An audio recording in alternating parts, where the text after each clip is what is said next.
ಇವತ್ತೇ ಹೊರಡ್ತೀನಿ.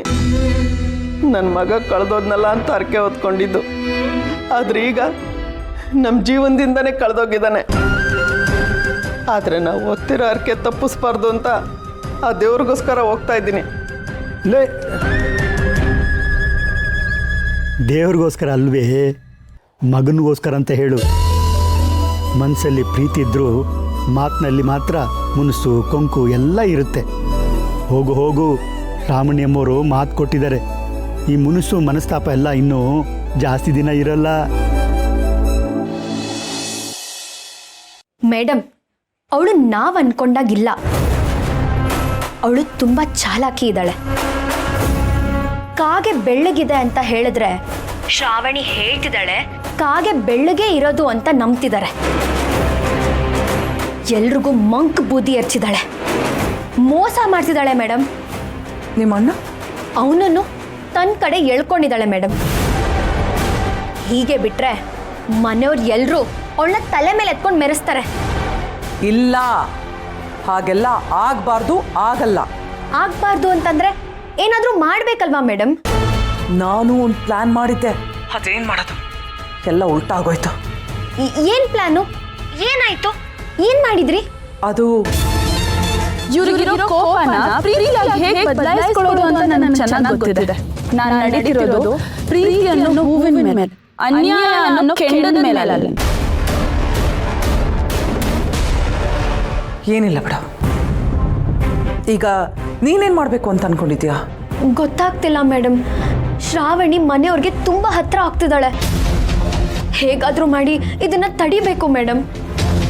ಖಂಡಿತ ತಡಿಬೋದು, ನೀನೇ ತಡಿತೀಯ. ಹೇಗೆ? ಎತ್ತಿಗೆ ಜ್ವರ ಬಂದರೆ ಎಮ್ಮೆಗೆ ಬರೆ ಹಾಕಬೇಕು. ಇಲ್ಲಿ ಚಿವುಟಿದ್ರೆ ಅಲ್ಲಿ ನೋವಾಗಬೇಕು. ಅರ್ಥ ಆಗ್ತಿಲ್ಲ ಮೇಡಮ್. ನೋಡು, ಅಲ್ಲಿ ಆ ಮನೆಯಲ್ಲಿ ಶ್ರಾವಣಿ ಕಷ್ಟಪಡಬೇಕು ಅಂದರೆ ಇಲ್ಲಿ ನಿಮ್ಮ ಮನೇಲಿ ಆ ವರಲಕ್ಷ್ಮಿ ಕಷ್ಟಪಡಬೇಕು. ಅವಳು ನೋವು ಅನುಭವಿಸಿದ್ರೇ ಶ್ರಾವಣಿಗೆ ಅಲ್ಲಿ ನೋವಾಗೋದು. ನೀನು ಆ ವರಲಕ್ಷ್ಮಿಗೆ ಕಷ್ಟ ಕೊಡಬೇಕು, ಅವಳ ಜೀವನನ ನರಕ ಮಾಡಿಬಿಡ್ಬೇಕು. ಮೇಡಮ್, ನಾನಾ? ಇತ್ತೀಚೆಗೆ ವರಲಕ್ಷ್ಮಿ ಕಂಡ್ರೆ ನನಗಾಗಲ್ಲ. ಆದರೆ ಅವಳು ನಾನು ಚಿಕ್ಕ ವಯಸ್ಸಿಂದ ಫ್ರೆಂಡ್ಸು ಮೇಡಮ್. ನಾನು ಅವಳಿಗೆ ಕಷ್ಟ ಕೊಡೋದ? ಅವಳನ್ನ ನಾನು ನಾದಿನಿ ಅಂತ ಅನ್ಕೊಂಡಿದ್ದೀನಿ. ನಾನು ಹೇಗೆ ಕಷ್ಟ ಕೊಡಲಿ?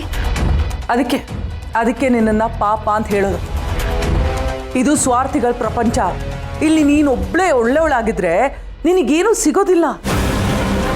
ನೋಡು, ಆ ಶ್ರಾವಣಿ ಸ್ವಾರ್ಥಿಯಾಗಿದ್ದು ಮದುವೆ ಮಾಡಿಕೊಂಡು ಅವಳು ಗಂಡನ ಮನೇಲಿ ಸಂತೋಷವಾಗಿದ್ದಾಳೆ. ಇಲ್ಲಿ ವರಲಕ್ಷ್ಮಿ ಕೂಡ ಅವಳು ಪ್ರೀತಿ ಸಿಕ್ತು. ಪ್ರೀತಿ ಸಿಗದೆ ಇದ್ದಿದ್ದು ಯಾರಿಗೆ? ನನಗೆ ಅಲ್ವಾ?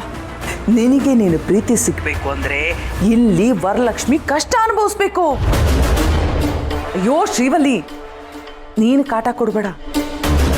ಮತ್ತೆ ಈಗ ನಿಮ್ಮ ಮನೆಯಲ್ಲಿ ನಿಮ್ಮ ಅಮ್ಮನಿಗೆ ಮದುವೆ ಇಷ್ಟ ಇದೆಯಾ? ಇಲ್ಲ. ಆಯ್ತಲ್ಲ, ನಿಮ್ಮಮ್ಮನೇ ಅವಳಿಗೆ ನರಕ ತೋರಿಸ್ತಾರೆ. ಆಗ ನೀನೇನು ಮಾತಾಡ್ಬೇಡ, ಸುಮ್ಮನೆ ಇದ್ಬಿಡು. ವರಲಕ್ಷ್ಮಿ ಮನೆಗೆ ಹೀಗೀಗ ಆಗ್ತಿದೆ ಅಂತ ಹೇಳು, ಅಷ್ಟೇ ಸಾಕು. ನೀನು ಯಾವುದೇ ಕಾರಣಕ್ಕೂ ವರಲಕ್ಷ್ಮಿಗೆ ಸಪೋರ್ಟ್ ಮಾಡ್ಕೊಂಡು ಹೋಗ್ಬೇಡ, ಅಷ್ಟೇ ಸಾಕು. ಅಲ್ಲ ಮೇಡಮ್, ಅದು ನೀನು ಪಾಪದವಳು, ಅದಕ್ಕೆ ಪಾಪ ನಿನಗೆ ಸುಬ್ಬು ಸಿಗ್ಲಿಲ್ಲ. ಅವಳು ತುಂಬ ಚಾಲಾಕಿ, ಅದಕ್ಕೆ ಅವಳಿಗೆ ಸುಬ್ಬು ಸಿಕ್ಕಿತು. ನೋಡು, ಈ ವರಗೆ ಮದುವೆ ಮಾಡಿಸಿದ್ದಕ್ಕೆ ಆ ಮನೆಯಲ್ಲಿ ಎಲ್ಲರೂ ಶ್ರಾವಣಿ ಮೇಲೆ ಕೋಪ ಮಾಡ್ಕೋಬೇಕು. ಮನೆಯವ್ರು ಬೇಡ ಬೇಡ ಅಂದ್ರು ವರಲಕ್ಷ್ಮಿ ಮದುವೆ ಮಾಡಿಸಿ ಶ್ರಾವಣಿ ಅವಳ ಜೀವನನ ನರಕ ಮಾಡಿದ್ಲು ಅಂತ ಇವ್ರಿಗೆಲ್ಲ ಅನ್ನಿಸ್ಬೇಕು. ಆಗ ಯಾರೆಲ್ಲ ಶ್ರಾವಣಿನ ತಲೆ ಮೇಲೆ ಕೂರಿಸ್ಕೊಂಡು ಮೆರೆಸ್ತಿದ್ದಾರೋ ಅವರೇ ಅವಳನ್ನ ಕೆಳಗೆ ಬೀಳಿಸ್ತಾರೆ. ಚೀತು ಅಂತ ಉಗಿದು ಅವಳನ್ನ ಮನೆಯಿಂದ ಆಚೆ ಹಾಕ್ತಾರೆ. ನಿನ್ನ ಪ್ರೀತಿನ ನೀನು ಪಡ್ಕೊಳ್ಳೋದಕ್ಕೆ ಸ್ವಲ್ಪ ಸ್ವಾರ್ಥಿ ಆದರೆ ಏನೂ ತಪ್ಪಿಲ್ಲ. ಸ್ವಾರ್ಥ ಒಳ್ಳೇದು.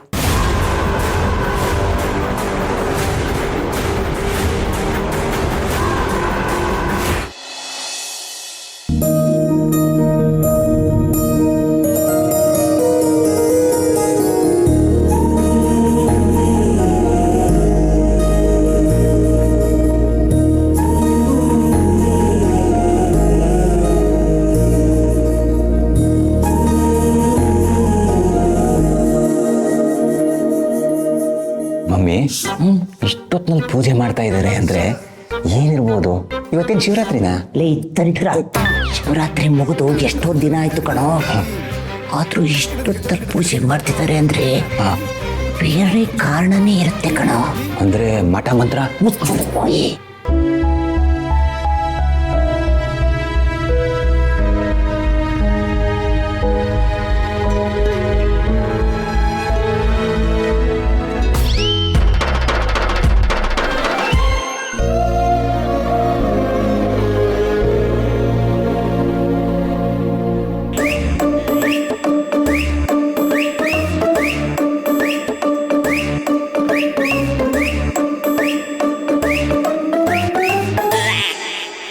ಅತ್ತೆಯವರು ಗಡಿ ಬಿಡಿಲೆಲ್ಲೋ ಹೊರಟಿದಾರಲ್ಲ, ಸ್ನಾನ ಮಾಡ್ಕೊಂಡು ಪೂಜೆ ಮುಗಿಸಿ ಹೊರಟಿದ್ದಾರೆ ಅಂದ್ರೆ ಯಾವುದೋ ಪುಣ್ಯಕ್ಷೇತ್ರಕ್ಕೆ ಹೋಗ್ತಾ ಇರಬೇಕು.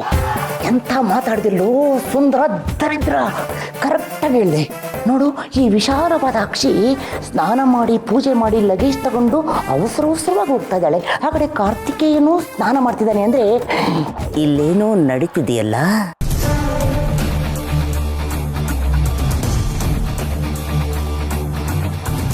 ರೇ ರೇ ಬಂದೆ. ರೀ, ನಾನು ಹೊರಡ್ತಾ ಇದ್ದೀನಿ. ರಾತ್ರಿನೇ ಹೊರಟ್ರೆ ಬೆಳಗ್ಗೆ ಅಷ್ಟೊತ್ತಿಗೆಲ್ಲ ಕುಕ್ಕೆ ಸುಬ್ರಹ್ಮಣ್ಯಕ್ಕೆ ಹೋಗ್ಬೋದು. ದರ್ಶನನೂ ಚೆನ್ನಾಗಾಗುತ್ತೆ. ಧನಲಕ್ಷ್ಮಿ, ಲೇ, ನಾನು ಬರ್ತೀನಿ ಕಣೆ. ಏನು ಬೇಕಾಗಿಲ್ಲ. ಈ ಮನೇಲಿ ನಾನೊಬ್ಳು ಒಂಟಿ ಅಂತ ನನಗೆ ಚೆನ್ನಾಗಿ ಗೊತ್ತು. ನಾನೇ ಹೋಗ್ಬಿಟ್ಟು ಬರ್ತೀನಿ. ಅಮ್ಮ ಹೊರಟಿ ಆಗ್ಲೇ? ಹ್ಞೂನಮ್ಮ, ಮನೆ ಕಡೆ ಹುಷಾರು ಕಣೆ. ಲೇ ಒಬ್ಳೆ ಹೊರಟಿದ್ಯಾ? ಬಸ್ ಫ್ರೀ, ಹೋದವಳು ತೀರ್ಥಯಾತ್ರೆ ಅಂತ ಅಲ್ಲಿ ಹೋಗ್ಬಿಡ್ಬೇಡ. ಹೋಗಿ ದರ್ಶನ ಮುಗಿಸ್ಕೊಂಡು ಹರಕೆ ತೀರ್ಸ್ಕೊಂಡು ನೇರ ಇಲ್ಲಿಗೆ ಬಾ. ಆಯಿತು, ನೀವು ಹೇಳ್ದಾಗೆ ಮಾಡ್ತೀನಿ. ಒಟ್ಟಾರೆ ಈ ಮನೆಗೆ ಸೊಸೆ ಕಾಲಿಟ್ಟು ನನ್ನಿಂದ ನನ್ನ ಮಗನ್ನ ದೂರ ಮಾಡಿಬಿಟ್ಲು.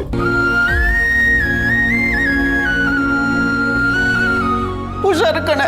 ಅಮ್ಮ ಹುಷಾರಾಗಿ ಹೋಗ್ಬಿಟ್ ಬಾ. ಹೋಗು. ಶ್ರಾವಣಿ ಅಮ್ಮವ್ರು ಬಂದು ನಿಮ್ಮಿಬ್ಬರನ್ನ ದೂರ ಮಾಡಿರೋರಲ್ಲ, ದೂರ ಆಗಿರೋ ನಿಮ್ಮಿಬ್ಬರನ್ನ ಒಂದು ಮಾಡೋರು. ಅಂದ್ರೆ ನಮ್ಮ ವಿಶಾಲವಾದ ಅಕ್ಷಿ ಕಾರ್ತಿಕೇಯನನ್ನು ಬಿಟ್ಟು ಒಬ್ಬಳೇ ಹರಕೆ ತೀರ್ಸಕ್ಕೆ ಕುಕ್ಕೆ ಸುಬ್ರಹ್ಮಣ್ಯಂಗೆ ಹೋಗ್ತಾ ಇದ್ದಾಳೆ ಅಂತಾಯ್ತು. ಮಮ್ಮಿ, ಇಷ್ಟು ವರ್ಷ ಜೊತೆಗೆ ಹೋಗ್ತಿದ್ರಲ್ವಾ? ಇಲ್ಲಿ ದೊಡ್ಡ ದರಿದ್ರ, ಈಗ ಅವರಿಬ್ರು ಒಟ್ಟಿಗೆ ಇಲ್ವಲ್ಲೋ. ಅಮ್ಮ ಮಗನ ಬಗ್ಗೆ ಮಾತೇ ಇಲ್ಲ. ಅಪ್ಪ, ನಾನು ಕುಕ್ಕೆಗೆ ಹೊರಟ್ಬಿಡ್ತೀನಪ್ಪ. ಇದೇನು ಮಗನೇ ಒಬ್ಬನೇ ಹೊರಟಿದ್ಯಾ? ಅಮ್ಮ ನನಗೋಸ್ಕರ ಮಾಡ್ಕೊಂಡಿರೋ ಹರಕೆ ಅಲ್ವಾ, ಅದನ್ನು ತೀರಿಸೋ ಜವಾಬ್ದಾರಿ ನಂದು, ನನ್ನ ಕರ್ತವ್ಯ ಅದು. ನಾನು ಒಬ್ಬನೇ ಹೊರಟ್ಬಿಡ್ತೀನಿ. ಅಲ್ಲಪ್ಪ, ಅವಳು ಒಂದು ಮಾತು. ಯಾರು?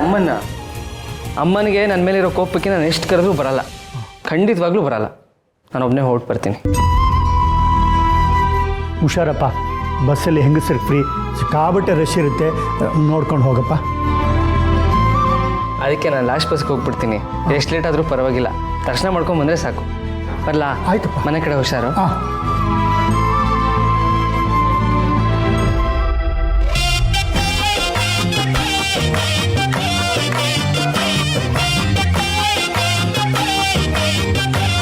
ಹೇ ಸುಂದರ ದರಿದ್ರ, ಮಗನಿಗೆ ಗೊತ್ತಿಲ್ಲದೆ ಅಮ್ಮ, ಅಮ್ಮನಿಗೆ ಗೊತ್ತಿಲ್ಲದೆ ಮಗ ಒಂದೇ ಟೈಮಿಗೆ ಒಂದೇ ಜಾಗಕ್ಕೆ ಹೋಗ್ತಾ ಇದ್ದಾರೆ ಅಂದರೆ ಇದ್ರ ಹಿಂದೆ ಯಾವುದೋ ಕಾಣದ ಕೈ ಕೆಲಸ ಮಾಡ್ತಿದೆ ಅಂತ.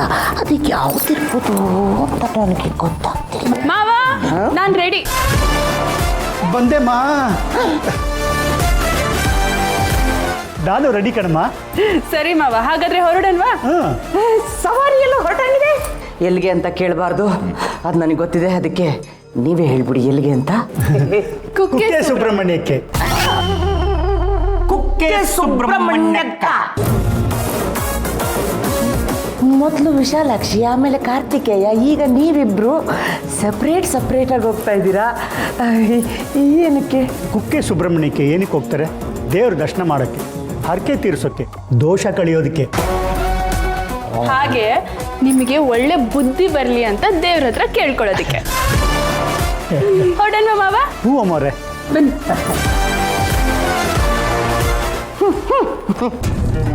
ಯಾದಯ್ಯಮ್ಮ ನಮಗೆ ಬುದ್ಧಿ ಬರಲಿ ಅಂತ ಕುಕ್ಕೆ ಸುಬ್ರಹ್ಮಣ್ಯಂಗೆ ಹೋಗಿ ಹರಕೆ ತಿಳಿಸ್ಬಿಡ್ತಾಳಂತೆ.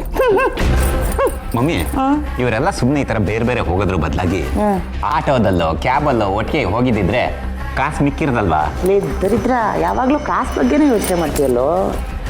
ನೋಡು, ಅವರು ಎಲ್ಲ ಬೇರೆ ಬೇರೆ ಹೋಗಿದ್ರ ಹಿಂದೆ ಬೇರೆನೇ ಕಾರಣ ಇದೆ ಕಣು. ಅಂಥದ್ದೇನು ಕಾರಣ ಇರ್ಬೋದು ಮಮ್ಮಿ? ಲೇ ದರಿದ್ರ, ಇಲ್ಲಿ ನಮ್ಮ ಕಣ್ಣಿಗೆ ಅವರೆಲ್ಲ ದೂರ ದೂರ ಇದ್ದಾರೆ ಅನ್ನೋದನ್ನು ತೋರಿಸಿ ಅಲ್ಲಿ ಹೋಗಿ ಅವರೆಲ್ಲ ಒಟ್ಟಾಗಿ ಇರ್ಬೋದಾ? ಹಾಗಾಗ್ಬಿಟ್ರೆ ಈ ಶ್ರೀವಲ್ಲಿ ಮನೆ ಸೊಸೆಯಾಗಿ ಬರೋದಕ್ಕೆ ಚಾನ್ಸೇ ಇಲ್ಲ ಕಣ. ಸುಂದರ ದರಿದ್ರ, ಏನು ಮಮ್ಮಿ? ಬಸ್ ಹೆಂಗೋ ಫ್ರೀ ಇದೆ, ನಾನು ಕುಕ್ಕೆಗೆ ಹೋಗೇ ಬಿಡ್ಲೇನೋ? ಮಮ್ಮಿ ಮಮ್ಮಿ ಮಮ್ಮಿ ಶ್ರೀವಲ್ಲಿ ಕಡೆಯಿಂದ ನಮಗೆ ಸ್ವಂತ ಮನೆ ಬೇಕೋ ಬೇಡವೋ? ಬೇಕೇ ಬೇಕು, ಮನೆ ಬೇಕು ಅಂದಮೇಲೆ ಶ್ರೀವಲ್ಲಿಗೆ ವಿಷಯ ತಿಳಿಸು. ಹಂಗಂತೀಯ?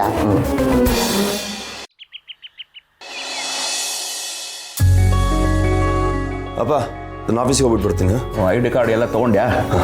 ಮಾವ ತಿಂಡಿ ರೆಡಿ ಇದೆ, ಬನ್ನಿ ಬಡಿಸ್ತೀನಿ. ಇವನು ಯಾವ ಆಫೀಸ್ ಹೊರಟಿದ್ದಾನಲ್ಲಮ್ಮ, ಮೊದಲು ಇವನು ಕೊಟ್ಬಿಡು, ನಾನು ಆಮೇಲೆ ತಿಂತೀನಿ. ಬನ್ನಿ.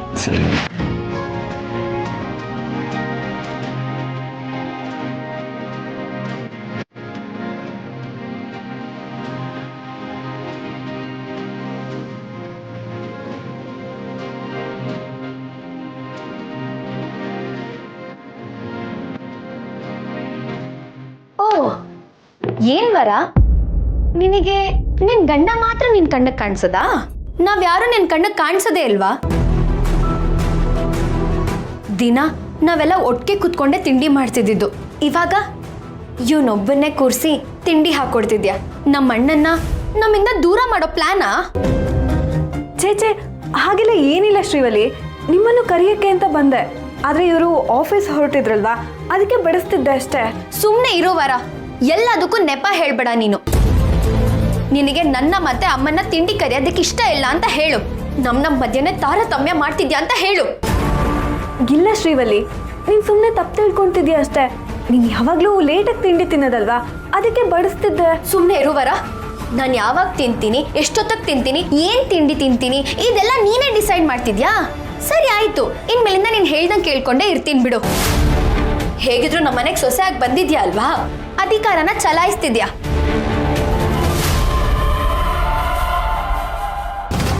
ಆಹಾ, ನನ್ನ ಮಗಳು ಸರಿಯಾಗಿ ದಬಾಯಿಸ್ತಾ ಇದ್ದಾಳೆ. ಆ ಸುಬ್ಬು ತಂಗಿ ಅನ್ಕೊಂಡು ಇವಳನ್ನ ಎಲ್ಲಿ ಸಪೋರ್ಟ್ ಮಾಡ್ತಾಳೋ ಅಂತ ಅನ್ಕೊಂಡಿದ್ದೆ. ನನ್ನ ಮಗಳು ನನ್ನ ಹಾಗೆ ಸಿಟ್ಟು ಹಟ್ಟದಲ್ಲಿ ಎತ್ತಿದ ಕೈ. ಮಾತಾಡುವರ, ನಮ್ಮನೆಗೆ ಬಂದು ನಮ್ಮನೆಯವ್ರನ್ನೇ ಹೊರಗ್ನೋ ತರ ನೋಡ್ತಿದ್ಯಾ? ಸರಿಯಾಗಿ ಕೇಳ್ದೆ ಮಗಳೇ ನೀನು. ಇದೇ ಕಾರಣಕ್ಕೆ ಇವಳು ಈ ಮನೆ ಸೊಸೆಯಾಗಿ ಬರೋದು ಬೇಡ ಅಂತ ಹೇಳಿದ್ದು ನಾನು. ಪಾಪ, ಮೊದಲೇ ಯಾರ ಮನೆಯಿಂದ ಬಂದಿದ್ದಾಳೆ ಹೇಳು? ಅಲ್ಲ ಅಮ್ಮ, ನಾನೇನೋ ಸುಮ್ಮನೆ ಹೇಳೋದಕ್ಕೆ. ಸುಮ್ಮನೆ ಏನೂ ಇಲ್ಲ, ನೀನ್ ಮಾತಾಡಿದ್ದು ಸರಿಯಾಗೇ ಇದೆ. ನೀನು ಯಾವುದೇ ಕಾರಣಕ್ಕೂ ವರಲಕ್ಷ್ಮಿಗೆ ಸಪೋರ್ಟ್ ಮಾಡ್ಕೊಂಡು ಹೋಗ್ಬೇಡ, ಅಷ್ಟೇ ಸಾಕು. ಕದ್ದು ಮುಚ್ಚಿ ಓಡ್ ಹೋಗಿ ಮದುವೆ ಮಾಡ್ಕೊಂಡು ಬಂದವಳು ಹೊತ್ಮೀರಿ ಮಾತಾಡಬಾರ್ದು. ಯಾರಮ್ಮ ಹದ್ಮೀರ್ ಮಾತಾಡ್ತಿರೋದು? ಇವಳು ಮಾತಾಡೋದಲ್ಲ ಮಾತಾಡಿ ಇವಾಗ ಸುಮ್ಮನೆ ಅಂತಿದ್ದಾಳೆ. ಇನ್ನು ಅವಳು ಮಾತನ್ನ ಇಟ್ಕೊಂಡು ಬಾಯಿ ಬಂದ ಹಾಗೆ ಮಾತಾಡ್ತಿದ್ಯಾ? ಇಲ್ಲಿ ಯಾರು ವರಲಕ್ಷ್ಮಿನ ಅರ್ಥ ಮಾಡ್ಕೊಳ್ತಿಲ್ಲ. ಅವಳು ಏನು ಅಂತ ನನಗೆ ಗೊತ್ತಿದೆ. ನೀವೆಲ್ಲರೂ ಅವಳು ಎಷ್ಟೇ ದ್ವೇಷಿಸಿದ್ರು ಅವಳು ನಿಮ್ಮನ್ನ ಪ್ರೀತಿಸ್ತಾಳೆ. ದಯವಿಟ್ಟು ಅರ್ಥ ಮಾಡ್ಕೊಳ್ಳಿ.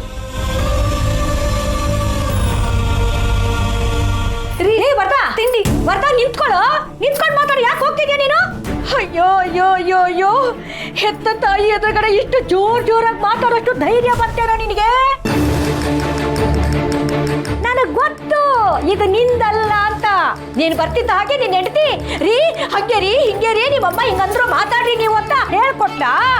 ಅಯ್ಯೋ ಯಾವತ್ತ ನಿಂತ್ಕೊಳ್ಳೋ, ನನ್ ಮಾತು ಕೇಳು. ನೋಡಿಲಿ, ತಾಯಿಯನ್ನ ಯಾವತ್ತಿದ್ರು ವರ, ನಿನ್ನ ನೋಡಿದ್ರೆ ಅಯ್ಯೋ ಅನ್ಸತ್ತೆ. ಆದ್ರೆ ಏನ್ ಮಾಡ್ಲಿ, ಆ ವಿಜಯ ಮೇಡಮ್ ಹೇಳಿರೋ ಹಾಗೆ ಆ ಶ್ರಾವಣಿ ಕೊಪ್ಪು ಕರಗಬೇಕು.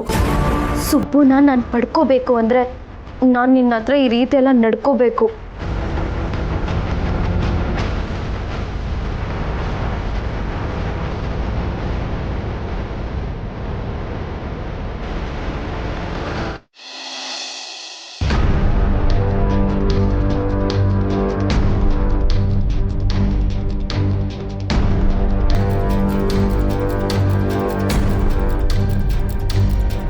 ವೀರು, ಅಂತೇವ್ರೆ, ಆಸ್ತಿ ವರ್ಗಾವಣೆ ಬಗ್ಗೆ ನಿನಗೊಂದು ಜವಾಬ್ದಾರಿ ವಹಿಸಿದ್ದೆ. ಶ್ರಾವಣಿ ಜೊತೆ ನೀನು ಮಾತಾಡಿದ್ಯಾ? ಅದು ಅತ್ತೆಯವರೇ, ನಾನು ಕೆಲಸದಲ್ಲಿ ಸ್ವಲ್ಪ ಬ್ಯುಸಿ ಆಗಿಬಿಟ್ಟೆ. ಅದಕ್ಕೆ ಸುರೇಂದ್ರನ್ಗೆ ಆ ಜವಾಬ್ದಾರಿ ವಹಿಸಿದ್ದೆ. ಸುಬ್ಬುಗೆ ಶ್ರಾವಣಿಗೆ ವಿಷಯ ತಿಳಿದಿದೆ. ಸುಬ್ಬು ಇವತ್ತು ರಜಾ ಹಾಕಿದ್ದಾನೆ. ಮೋಸ್ಟ್ಲಿ ಈಗಲೂ ಆಗಲೂ ಬರ್ಬೋದು. ನೋಡು ವೀರು, ನನಗೆ ವಯಸ್ಸಾಗಿದೆ. ಪ್ರತಿಯೊಂದು ಕೆಲಸನೂ ನಾನೇ ಮುಂದೆ ನಿಂತು ಮಾಡೋದಕ್ಕಾಗೋದಿಲ್ಲ. ಅದಕ್ಕೆ ನಾವು ಅಂದರೆ ನಮ್ಮ ವಯಸ್ಸಿನವರು ಇನ್ನೊಬ್ಬರನ್ನ ಅವಲಂಬಿಸಿರ್ತೀವಿ, ಅವ್ರ ಮೇಲೆ ನಂಬಿಕೆ ಇಟ್ಟಿರ್ತೀವಿ. ನಾವು ಹೇಳಿದ ಕೆಲಸಗಳನ್ನು ಚಾಚೋ ತಪ್ಪದೆ ಶ್ರದ್ಧೆಯಿಂದ ಮಾಡ್ತಾರೆ ಅನ್ನೋ ವಿಶ್ವಾಸ ಇಟ್ಟಿರ್ತೀವಿ. ದೊಡ್ಡ ಮನೆಯಲ್ಲಿ ಅಂಥ ವಿಶ್ವಾಸನ ಗಳಿಸಿದ್ದವನು ನೀನು. ಈಗ ಮಿನಿಸ್ಟ್ರೇ ಆಗಿರಬಹುದು, ಆದರೆ ನನ್ನ ಪಾಲಿಗೆ ನೀನು ಇವತ್ತಿಗೂ ಅದೇ ವೀರುನೇ. ಅದರಲ್ಲಿ ಎರಡು ಮಾತಿಲ್ಲ ಅತ್ತೆಯವರೇ. ನಾನು ದೊಡ್ಡ ಮನೆ ಪಾಲಿಗೆ ಈಗಲೂ ಅಡಿಯಾಳೆ. ದೊಡ್ಡ ಯಜಮಾನರಾಗಲಿ ನೀವಾಗಲಿ ಹೇಳಿದ ಕೆಲಸನ ನಾನು ತಲೆ ಮೇಲೆ ಹೊತ್ಕೊಂಡು ಮಾಡಬೇಕು. ಈಗಲೂ ಹಾಗೆ ಮಾಡಬೇಕಾಗಿತ್ತು. ನೋಡುವಿರು, ಈ ಆಸ್ತಿ ವರ್ಗಾವಣೆ ಕೆಲಸ ಇದೆಯಲ್ಲ, ಅದು ಶ್ರಾವಣಿ ತಾತಂಗೆ ಅಂದರೆ ನಿಮ್ಮ ದೊಡ್ಡ ಯಜಮಾನರಿಗೆ ಸಂಬಂಧಪಟ್ಟ ಕೆಲಸ. ಈ ಕೆಲಸನ ನೀನು ಮತ್ತಾರ್ಗೋ ವಹಿಸಿದೀಯ ಅಂತಂದರೆ ನನಗೆ ನಂಬಕ್ಕೆ ಆಗಲ್ಲ. ಅದೇನೇ ಇರಲಿ, ತುಂಬ ತಡ ಮಾಡೋದು ಬೇಡ. ಆದಷ್ಟು ಬೇಗ ರಿಜಿಸ್ಟ್ರೇಷನ್ ಕೆಲಸ ಆಗಬೇಕು. ಇನ್ನಾದರೂ ನೀನೇ ಮುಂದೆ ನಿಂತು ಆ ಕೆಲಸ ನಡೆಸ್ಕೊಡ್ತೀಯ ಅಂತ ನಾನು ಅಂದ್ಕೊಂಡಿದ್ದೀನಿ. ಆ ನಂಬಿಕೆನ ನೀನು ಉಳಿಸ್ಕೊತೀಯ ಅಂತಲೂ ನನಗೆ ಗೊತ್ತು. ನನ್ನ ಮೊಮ್ಮಗಳು ಶ್ರಾವಣಿ, ನಿನ್ನ ಅಳಿಯ ಸುಬ್ಬು ಇಬ್ಬರು ಒಟ್ಟಿಗೆ ಇಲ್ಲಿಗೆ ಬರಬೇಕು. ಅದಕ್ಕಾಗಿ ನೀನೇನು ಮಾಡ್ತೀಯೋ ಅದು ನಿನಗೆ ಬಿಟ್ಟಿದ್ದ ವಿಷಯ. ಗಂಡ ಹೆಂಡತಿ ಇಬ್ಬರು ಯಾವಾಗ ಬರ್ತಾರೆ ಅನ್ನೋದನ್ನು ನೀನೇ ನನಗೆ ಹೇಳಿಬಿಡು.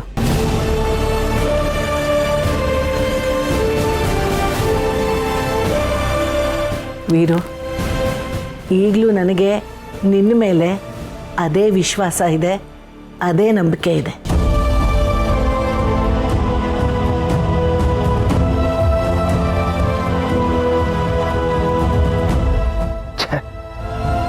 ನಾನು ತಪ್ಪು ಮಾಡಿಬಿಟ್ಟೆ. ಅತ್ತೆಯವ್ರು ಹೇಳಿದ ಕೆಲಸನ ನಾನು ಸುರೇಂದ್ರನಿಗೆ ಹೇಳಬಾರ್ದಾಗಿತ್ತು. ನಾನೇ ಮುಂದೆ ನಿಂತು ನಿಭಾಯಿಸಬೇಕಾಗಿತ್ತು.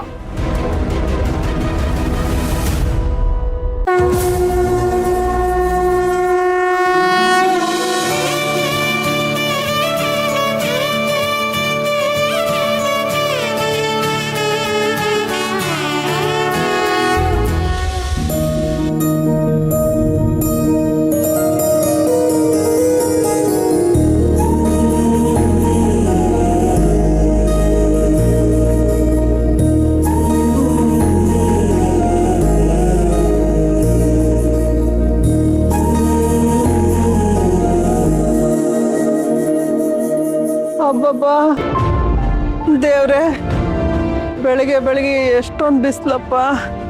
ಈಗಲೇ ತಲೆ ಸುತ್ತದಂಗೆ ಆಗ್ತಿದೆಯಲ್ಲ. ಮೊದಲೆಲ್ಲ ಇಲ್ಲಿಗೆ ಬರುವಾಗ ಜೊತೆಲಿ ನನ್ನ ಮಗ ಸುಬ್ರಹ್ಮಣ್ಯ ಇರ್ತಿದ್ದ.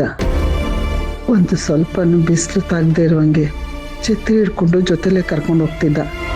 ಈಗ ಅವನಿಲ್ಲದೆ ನಾನೊಬ್ಬಳೇ ಬರುವಾಗಾಯ್ತು. ಜೀವನ ಎಲ್ಲನೂ ಕಲಿಸುತ್ತೆ. ನಮ್ಮನ್ನು ನಾವೇ ನೋಡ್ಕೋಬೇಕು. ಪ್ರತಿಯೊಂದಕ್ಕೂ ಮಕ್ಕಳ ಮೇಲೆ ಆಧಾರವಾಗಿರಬಾರ್ದು ಅನ್ನೋದಕ್ಕೆ ಪಾಠ ಕಲಿಸುತ್ತೋ ಏನೋ. ಆದರೂ ಅವನ ಜೊತೆ ಬಂದಿದ್ರೆ ಎಷ್ಟು ಚೆನ್ನಾಗಿರ್ತಿತ್ತು.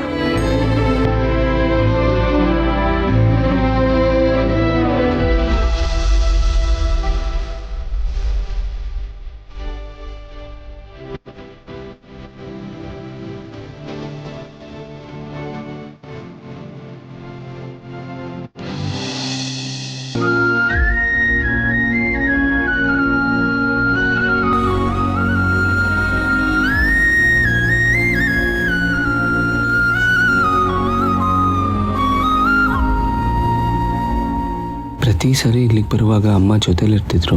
ಆದರೆ ಈಗ ಅಮ್ಮನ ಬಿಟ್ಟು ಬಂದಿದ್ದೀನಿ. ಈ ರೀತಿ ಒಬ್ಬನೇ ಬರೋದು ಇದೇ ಕೊನೆ ಆಗಲಿ. ಮತ್ತೆ ದೇವ್ರ ಕೃಪೆಯಿಂದ ಅಮ್ಮನ ಪ್ರೀತಿ ಮೊದಲಿನ ಹಾಗೆ ಸಿಕ್ಕಿದ್ರೆ ಮುಂದಿನ ವರ್ಷ ಒಟ್ಟಿಗೆ ಬರ್ಬೋದು. ಆದರೂ ಇಲ್ಲಿಡೋ ಒಂದೊಂದು ಹೆಜ್ಜೆಯಲ್ಲೂ ಅಮ್ಮನ ನೆನಪುಗಳೇ ಕಾಡ್ತಾ ಇದೆ. ಅಮ್ಮ ಈಗಲೂ ನನ್ನ ಜೊತೆಲೇ ಇದ್ದಾರೇನೋ ಅನಿಸುತ್ತೆ.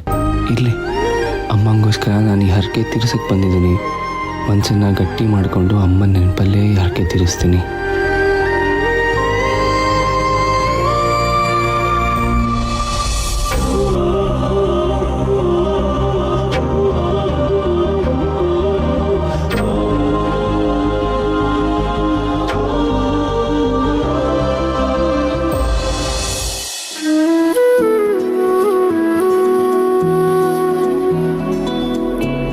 ಶ್ರಾವಣಿಮ್ಮ, ಇಲ್ಲೊಂದು ಕಡೆ ಟೀ ತುಂಬ ಚೆನ್ನಾಗಿ ಮಾಡ್ತಾರೆ, ಕುಡ್ಕೊಂಡು ಹೋಗೋಣ. ಮಾವ ಬಸ್ಸಿಂದ ಇಳ್ದಿದ ತಕ್ಷಣ ಈ ತರ ಟೀ ಕುಡಿಬೇಕು ಅನ್ಸುತ್ತೆ ಅಂತ ಹೇಳಿ ಸುಮ್ಮನೆ ಆಗ್ನಪ್ಪ ಹೇಳ್ತಾ ಇದ್ದೀರಾ ನೀವು? ಏನು ಮಾಡಲಿ ಶ್ರಾವಣಿಮ್ಮ, ಮನೇಲಿದ್ರು ಟೀ ಕುಡಿಬೇಕು ಅನ್ಸುತ್ತೆ, ಆಟಲ್ಲಿ ಓಡಾಡಬೇಕಾದ್ರೂ ಟೀ ಕುಡಿಬೇಕು ಅನ್ಸುತ್ತೆ. ನೋಡಿ, ಈ ಥರ ಬಸ್ಸಲ್ಲಿ ಬಂದು ಇಳಿದ ತಕ್ಷಣ ಟೀ ಕುಡಿಬೇಕು ಅನ್ಸುತ್ತೆ. ಏನು ಮಾಡಲಿ, ಇಲ್ಲೊಂದು ಕಡೆ ಟೀ ಚೆನ್ನಾಗಿ ಮಾಡ್ತಾರೆ, ಕುಡ್ಕೊಂಡು ಹೋಗೋಣ ಬನ್ನಿ. ಮಾವ, ಆದ್ರೆ ಅತ್ತೆನ ಸುಬ್ಬನ ನಾವು ಹುಡುಕ್ಬೇಕಲ್ವಾ ಇನ್ನು? ನಾವ್ ಯಾಕೆ ಹುಡುಕ್ಬೇಕು ಶ್ರಾವಣಿಯಮ್ಮವ್ರೇ? ಪ್ರತಿ ಸಲ ಇಲ್ಲಿ ಬಂದ್ರೆ ಅದೇ ಲಾಡ್ಜಲ್ಲೇ ಉಳ್ಕೊಳ್ಳೋದು. ಈ ಸಲಿನೂ ಅದೇ ಲಾಡ್ಜಲ್ಲೇ ಇರ್ತಾರೆ, ಆದ್ರೆ ಬೇರೆ ಬೇರೆ ರೂಮಲ್ಲಿ ಇಳ್ಕೊಂಡಿರ್ತಾರೆ. ಬನ್ನಿ, ಮೊದಲು ಟೀ ಕುಡಿಯೋಣ, ಆಮೇಲೆ ನಾನು ಅಲ್ಲಿ ಕರ್ಕೊಂಡು ಹೋಗ್ತೀನಿ. ನಡೀರಿ.